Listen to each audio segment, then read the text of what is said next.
Alors maintenant, c'est le moment du débat libre. Alors, on va débattre un à un.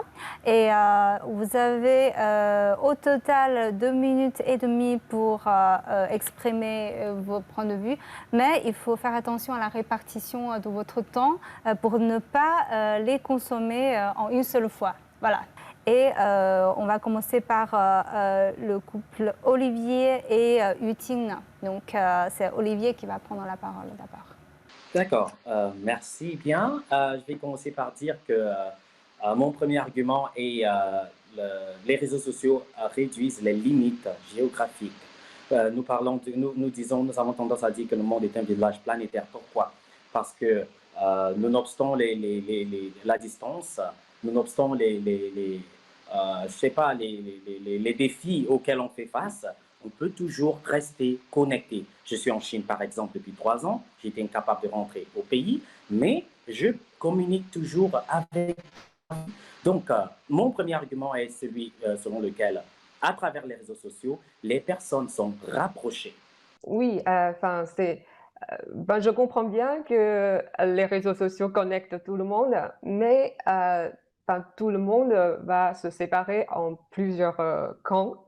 Enfin, les réseaux sociaux peuvent aggraver l'antagonisme des uns aux autres, puisque ce phénomène déjà existe dans notre vie réelle, puisque naturellement, nous sommes des hommes humains.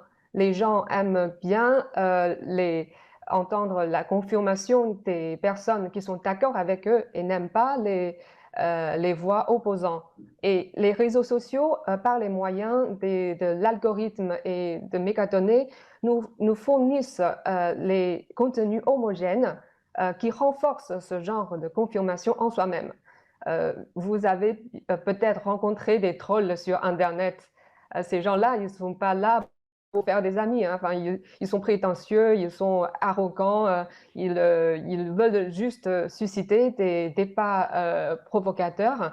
Donc, et les réseaux sociaux servent aussi d'amplificateurs de ces émotions, de ces mauvaises émotions, même nocives.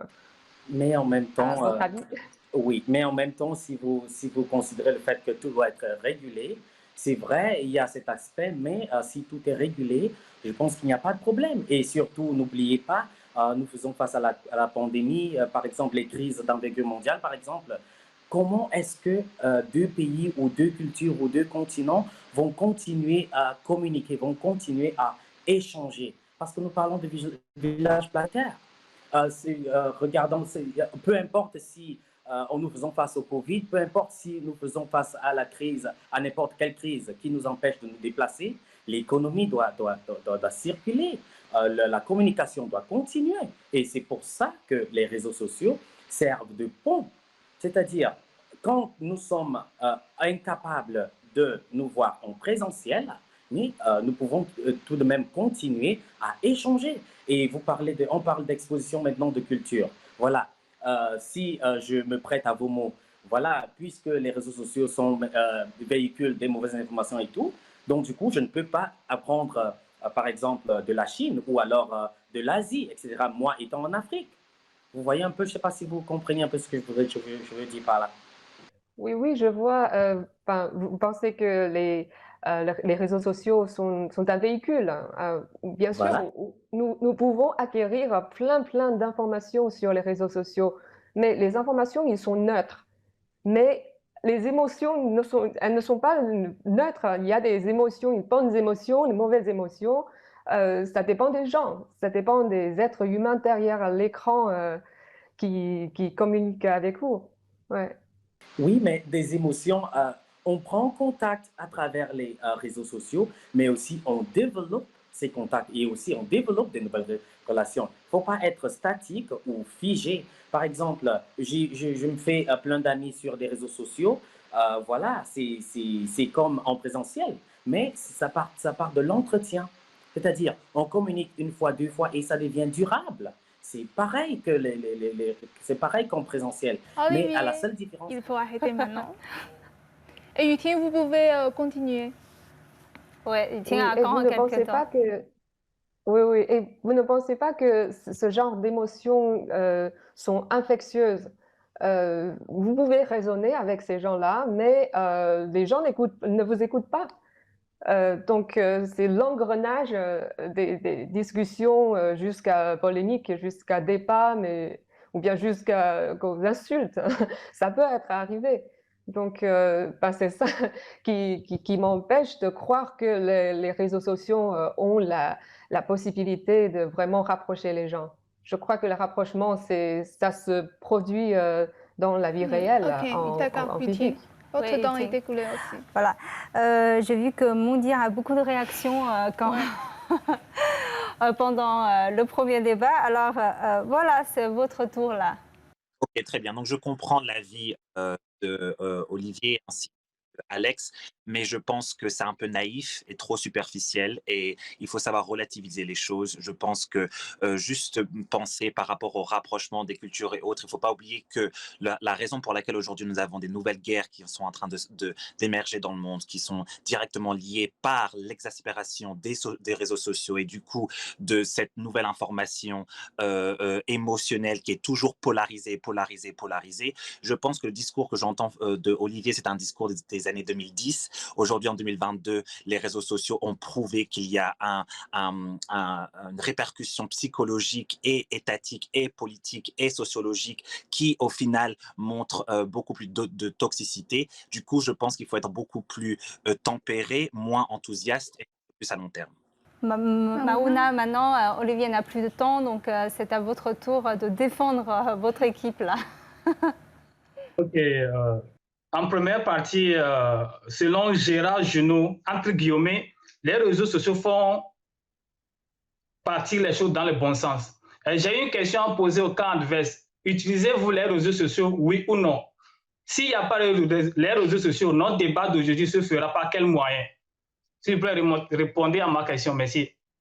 Bien entendu. Alors oui, on aurait quand même eu le débat parce qu'avant les réseaux sociaux, les débats broadcasting existent depuis les années 80. Du coup, on aurait quand même eu le débat. Je pense que les réseaux sociaux, oui, je l'utilise, mais je l'utilise avec un certain degré d'équilibre. J'essaie en tout cas parce que j'approche cela avec beaucoup de nuances. En revanche, accéder aux réseaux sociaux sans une certaine lucidité et un certain relativisme peut s'avérer être dangereux. Donc, par rapport à ce que vous venez de dire, les réseaux sociaux, ce n'est pas le problème. Le problème vient de ceux qui utilisent les réseaux sociaux, en fait. Et puis, pour plus d'arguments, je vais vous attirer Azid Boussa. Il cite que les réseaux sociaux vous ouvrent ces portes pour se réunir et se retrouver en force en réalité. Et pour quelques exemples, pendant le Covid, quand nous sommes tous dans le confinement, c'est à travers les réseaux sociaux qu'on arrive à se communiquer avec nos parents, nos partenaires. Et puis, vous-même, vous avez dit que vous faites des documentaires. Ou bien la plupart de nous qui sommes, nous utilisons tous les réseaux sociaux. Donc, je ne sais pas pourquoi vous avez dit que les réseaux sociaux ne vont pas dans l'évolution du monde et ça divise les peuples. Donc, j'ai plus besoin d'arguments pour être convaincu. Pour le moment, je ne suis pas sûr de ce que vous venez de dire. Encore une fois, documentaire, je vais pas mes documentaires par réseaux sociaux, je vais mes documentaires avec une équipe qui est éduquée et qui est sur le terrain et qui se doit d'être sociologiquement divers. Et les documentaires existent depuis les années 30, donc il n'y a pas forcément eu besoin d'avoir les chaînes des réseaux sociaux, la manière des réseaux sociaux pour pouvoir créer de cette manière. Ça, c'est un. Deux, par rapport au Covid, je pense que parfois se perdre à travers comment dire, l'océan des informations du Covid qui peuvent ensuite entraîner beaucoup de ressentiments ou beaucoup de comparaisons qui peuvent être toxiques n'est pas forcément sain. Je pense que, comment dire en anglais, less is more, donc moins d'informations, mais des informations meilleures, de qualité beaucoup plus calibrées, se doit d'être privilégié. Sinon, grâce à l'évolution des êtres humains, actuellement, nous n'utilisons plus les livres, les presses comme avant. Actuellement, nous tous, nous sommes sur les réseaux sociaux et ça nous permet l'ouverture du monde et la découverte de notre monde. C'est pourquoi Jan félicite. Les réseaux sociaux, c'est la découverte d'un nouveau monde. Donc, par rapport au documentaire, nous tous, nous sommes plus sur les réseaux sociaux que dans les livres actuellement. Donc, si vous me dites que vous faites les documentaires, sûrement que vous publiez ça sur les réseaux sociaux et que ce n'est pas tout le monde qui regarde ce que vous écrivez sur les livres ou bien sur les presses. Merci. Oui, vous avez raison et c'est dommage parce que je pense que l'écriture reste noble et c'est beaucoup plus noble et que malheureusement, oui, je dois travailler énormément pour réussir à transférer mes lettres aux images, mais elle est là est l'art. L'art n'est pas à la création visuelle. Mais Mon Dieu, le désolé, il faut transfert. arrêter maintenant. Votre Mon temps Dieu. est écoulé. Et Mamouna, vous avez encore du temps. Un Oui, peu de temps pour si moi. M. Moudi vient de dire que c'est dommage, ça veut dire que lui-même il a du regret par rapport à ses idées, par rapport à leurs arguments. Ça veut dire que les réseaux sociaux vont dans le bon sens des êtres humains. Ça permet au peuple de se réunir, d'échanger des cultures, de faire des échanges diplomatiques et même ça permet de lutter contre le chômage. C'est ça que vous-même vous voulez dire parce que vous êtes un documentaire. Et puis la plupart de nous, s'il n'y a pas les réseaux sociaux aujourd'hui, notre débat d'aujourd'hui ne sera pas fait. Merci à tout le monde.